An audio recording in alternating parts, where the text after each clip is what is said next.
fichier 4 start JPEG.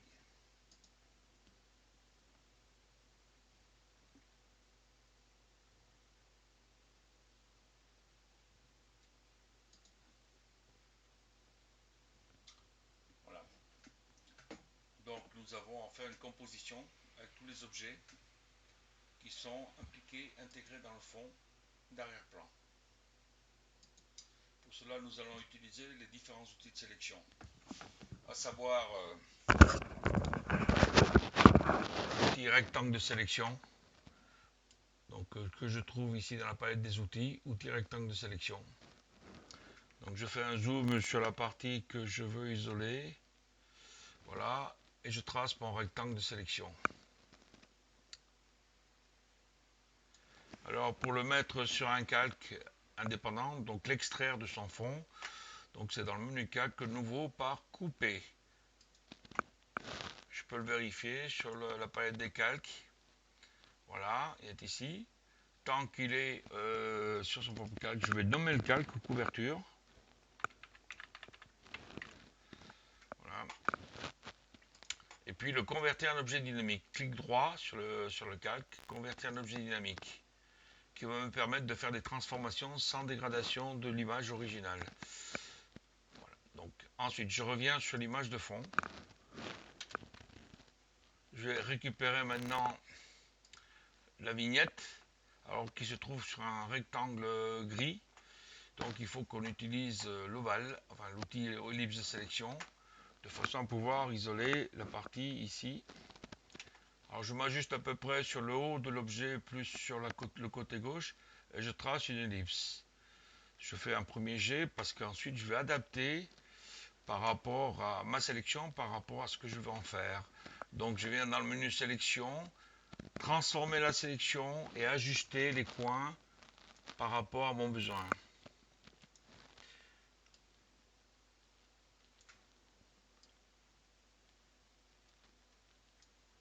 Voilà, je valide. Je fais attention à bien être sur le fond, c'est bon, et je me mets en... Donc je fais CTRL SHIFT J ou commande SHIFT J.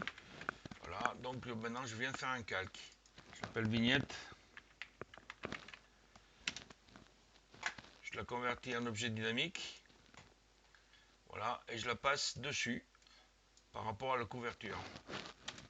Donc maintenant je vais pouvoir la déplacer avec l'outil de déplacement. Parce qu'il y a le calque, la palette des calques. Donc je le positionne à peu près par là.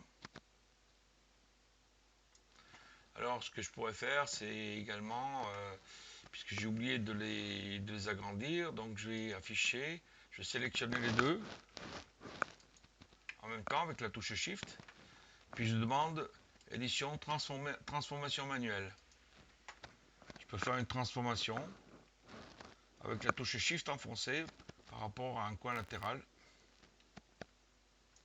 Voilà, donc je vais faire un zoom avant, je vais masquer ici puis déplacer l'ensemble de façon à me mettre par rapport au centre environ.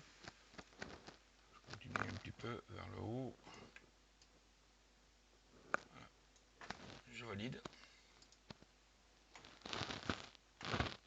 Bon, je vois qu'ici j'ai oublié, enfin, il y a une partie de la vignette qui est venue, qui me fait un liseré blanc.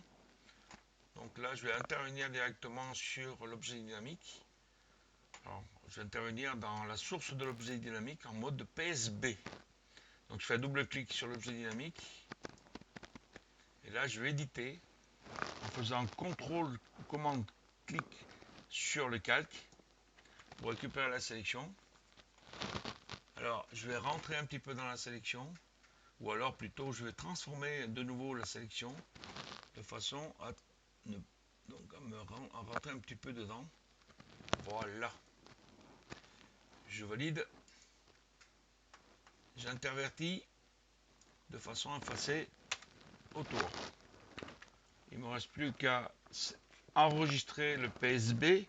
Je fais CTRL S ou commande S. Et je reviens maintenant sur mon image d'origine. Et donc il va bien transformer. Alors ensuite, j'ai le cadenas qu'il faut que j'isole. Donc je fais un zoom sur le cadenas. utiliser un outil qui est peu utilisé, qui est le lasso magnétique. Voilà, avec une taille bon, bah, que je vais mettre légère comme ça. Et là, il faut juste faire des clics successifs. Et lui va chercher les forts contrastes dans l'image pour suggérer un tracé.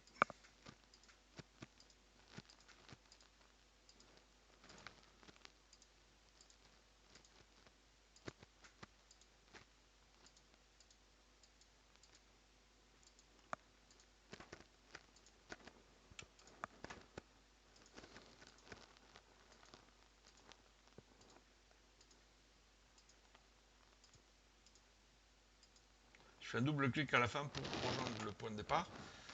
Bon, donc là, je vais passer dans un mode masque rapide. C'est ça le mode masque rapide, mais je vais passer avec la touche du clavier qui est la lettre Q, Quick Mask. Donc on voit un voile rouge. Donc je vais me mettre sur le calque de fond, puisque c'est là où se situe le cadenas. Donc je vois un voile rouge qui m'indique les zones masquées, et puis le voile dévoilé sur les zones sélectionnées. Il faut que je prenne la brosse et que je peigne soit en blanc, soit en noir, pour révéler le masque ou pour révéler la sélection. Donc ici, je vais révéler la sélection en peignant en blanc sur la zone concernée, là où le masque vient de façon qui ne m'intéresse pas. Voilà. Bon, je ne vais pas passer trop de temps là-dessus. Donc je sors du Quick Mask, ça me fait la sélection nouvelle que je vais mettre sur un calque, CTRL-SHIFT-J, et que je vais déplacer dans la palette des calques. Donc je le déplace, ça c'est le cadenas. Voilà, je vais le déplacer en haut. Là, je prends l'outil de déplacement et je le mets au milieu. Donc je vais le transformer. Alors avant de le transformer, puisque je veux garder intact ces pixels, il faut que je le convertisse en objet dynamique. Donc, je vois que c'est pas terrible. Avant de le transformer en objet dynamique, je vais faire en sorte de récupérer la sélection. Voilà. De rentrer un petit peu dans la sélection. Donc sélection modifiée, contractée de 1 pixel. Donc maintenant j'intervertis la sélection et j'efface tout autour. Je peux désélectionner. Là, maintenant je peux convertir en objet dynamique.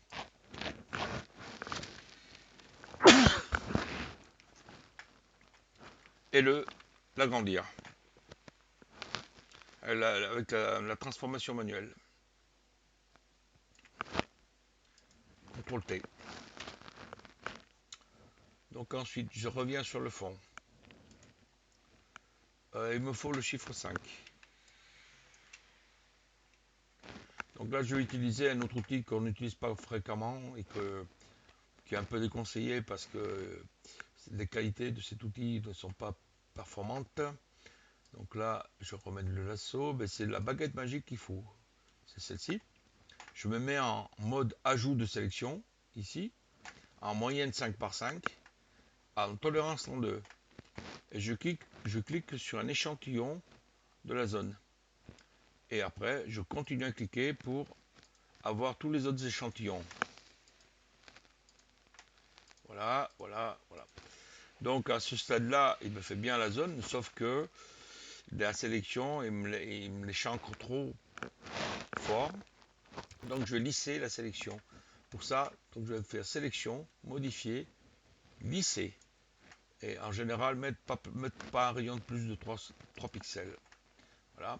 Je le mets sur un calque, Shift J. Je déplace le calque vers le haut. Je l'appelle 5. Je le convertis en objet dynamique. Je le déplace avec l'outil de déplacement. Je vais le mettre là-haut. Voilà. Et puis je vais pouvoir le transformer puisque je l'ai converti en objet dynamique. Sans dégradation. Ok. Je peux voir le lissage que ça m'a donné. C'est bien parce que ça m'a donné quelque chose de très beau. Donc alors ensuite, il me faut la fleur. Donc pour la fleur, je prends le rectangle de sélection pour isoler cette zone là-haut et donc enlever le fond avec la baguette magique pour tomber directement sur le dessin de la fleur. Alors pour cela, je prends la baguette magique en mode exclure, enfin soustraire, ça c'est le mot de soustraire, et je clique. Ah là là là là, je suis pas sur le fond. Donc c'est bien ici, à chaque fois je vais me faire voir. Il faut toujours vérifier où on se trouve. Je recommence. Voilà, je prends l'outil baguette magique en mode soustraire de la sélection et je clique ici. Donc ça me permet d'isoler juste la fleur, la mettre sur son propre calque en faisant CTRL SHIFT J. Donc je l'appelle fleur. Donc j'appelle pas les styles. Donc voilà, il faut cliquer sur le nom. Voilà. Convertir en objet dynamique. Il faut prendre cette habitude maintenant. Déplacer la fleur à l'endroit où je veux la placer. Bien sûr sur le plan que je puisse la voir, d'en haut. L'agrandir, CTRL T, commande T. Voilà. Donc là maintenant je vais faire la sphère. Alors pour faire la sphère, donc je vais faire un zoom sur la sphère, enfin sur la map monde plutôt. Donc je prends l'ellipse de sélection, je commence à tracer une ellipse, je fais sélection, transformer la sélection, donc j'ajuste le cadre de ma sélection.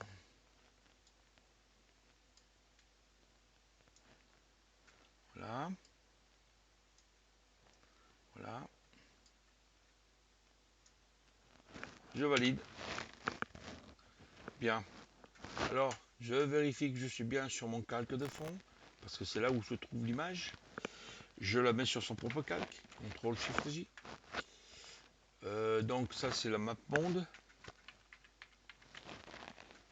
Voilà. Que je vais mettre en un objet dynamique. Que je vais mettre en haut. Et la déplacer avec l'outil de déplacement. Voilà. Donc il m'en faudra 3. Donc il faut que je la copie 2 fois pour pouvoir ensuite la mettre en négatif. Bon, éventuellement je peux déjà la mettre en négatif. Donc si je viens dans menu image réglage en négatif, voilà. Je vais faire en sorte maintenant de... Ah oui, mais ça me met un filtre dynamique. Je ne veux pas un filtre dynamique, je vais annuler ça. Donc je vais faire autrement. Donc je vais éditer le PSB en faisant un double clic, qui est l'image originale. Je vais agrandir la zone. Donc là je peux la mettre en négatif, pas de souci. Je vais agrandir la zone avec l'outil de cadrage. J'ai agrandi la zone vers la droite et vers le bas pour me donner de la place pour les autres map monde. Voilà. Donc celle-ci je vais la copier. Donc en faisant CTRL J ou commande J, je la déplace. On verra par là. Celle-ci je la copie en faisant CTRL J, commande J. Je la déplace. Voilà. Alors je viens sur celle du milieu et je fais CTRL T pour l'agrandir. Je valide. Je prends celle du haut, je fais CTRL T pour l'agrandir. Voilà. Je valide.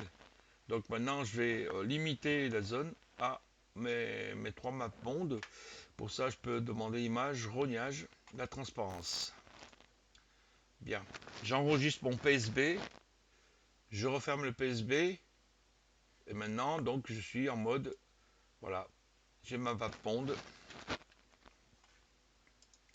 que je peux positionner où je désire. Donc il me restera à faire le stylo plume. Alors pour le stylo plume, je vais faire en sorte de prendre l'outil lasso. donc en mode libre.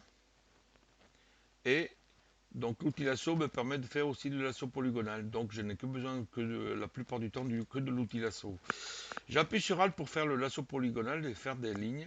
Il faut plus relâcher la touche Alt par contre. Et lorsque j'ai besoin de faire une zone, je peux la faire à main levée en décidant quoi. Donc là je continue. Toujours avec le lasso.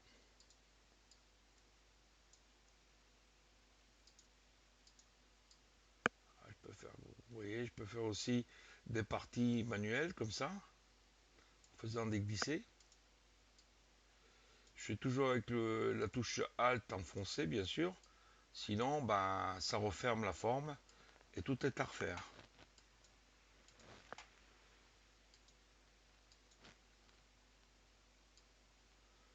Là, cette partie est délicate, je l'entoure et je relâche tout.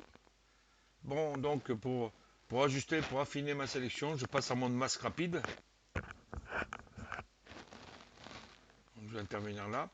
Et donc, je vais prendre la brosse, donc le pinceau, donc en couleur blanche pour dévoiler les parties du masque qui viennent perturber là. Et en noir, avec la touche X, ah, raté, parce qu'il faut peindre avec le bord. Voilà. Donc ici, il faut que je dévoile, donc c'est le blanc. Je fais un premier clic et un shift clic. Voilà. Bon, voilà, c'est bon. Hein, donc, on va le faire aussi ici. Voilà. Je sors du mode masse rapide. Ok. Donc là, je viens bien me mettre sur le fond, comme d'habitude. Récupérer le pinceau, CTRL SHIFT J. Le mettre sur son propre calque tout en haut. Donc l'appeler stylo. Le mettre en objet dynamique. Clic droit. Et puis maintenant, pouvoir le déplacer avec l'outil de déplacement. À ce niveau-là. Le transformer pour le faire tourner. Et l'agrandir. Je valide. Donc là maintenant, je vais revenir sur le fond pour éliminer le fond. Alors je vais mettre les couleurs par défaut D. Premier plan, arrière-plan, j'appuie sur la lettre D. Et donc le fond, bah, je vais remplir de la couleur d'arrière-plan. À la limite, je pourrais déjà d'emblée choisir... non, je vais laisser la couleur blanche. Donc je fais CTRL efface, donc touche effacer ou commande efface. Voilà. Et maintenant, je vais lui appliquer une autre couleur, plutôt que le fond blanc. Je vais prendre un jaune. Donc là, je pousse ici, un jaune par là. Pas assez lumineux. On va prendre un jaune un peu plus lumineux, plus dans les orangés. OK. Et là, je vais remplir de la couleur premier plan. Je fais Shift effacer. Et comme ça, je peux remplir la couleur premier plan en mode normal. Et atténuer cette couleur. Pour atténuer cette couleur, ben, donc je vais demander atténuation de la dernière fonction que je mets en 50%. Voilà. Et maintenant, je vais mettre une texture de fond. Donc pour la texture de fond, je vais demander la galerie de filtre, dans filtre, galerie de filtre. Je choisis les textures, je choisis le grès et je fais OK. Voilà. Il me reste à faire les ombres portées. Je vais faire une ombre portée pour la couverture et une ombre portée pour la fleur. Donc je viens sur la couverture. Et puis je décide. Alors, donc oui, je fais un double clic pour activer les styles de calque. Je coche la zone ombre portée. Je me mets ici, OK, avec les réglages pas d'éclairage global. Et je vais déplacer l'ombre de façon à la situer comme je le désire, avec du bruit, c'est-à-dire un peu donc avec de la matière. Bon, pour ça c'est de la diffusion. OK. Je fais de même pour la fleur. Je récupère l'ombre. Et là, je peux déplacer, comme c'est un éclairage non global, je peux la déplacer indépendamment de l'autre, avec les mêmes réglages. OK. Voilà, j'enregistre. Donc, enregistrer. OK. Bon, la séquence est terminée. Alors, j'espère que ça va enregistrer cette fois-ci, hein.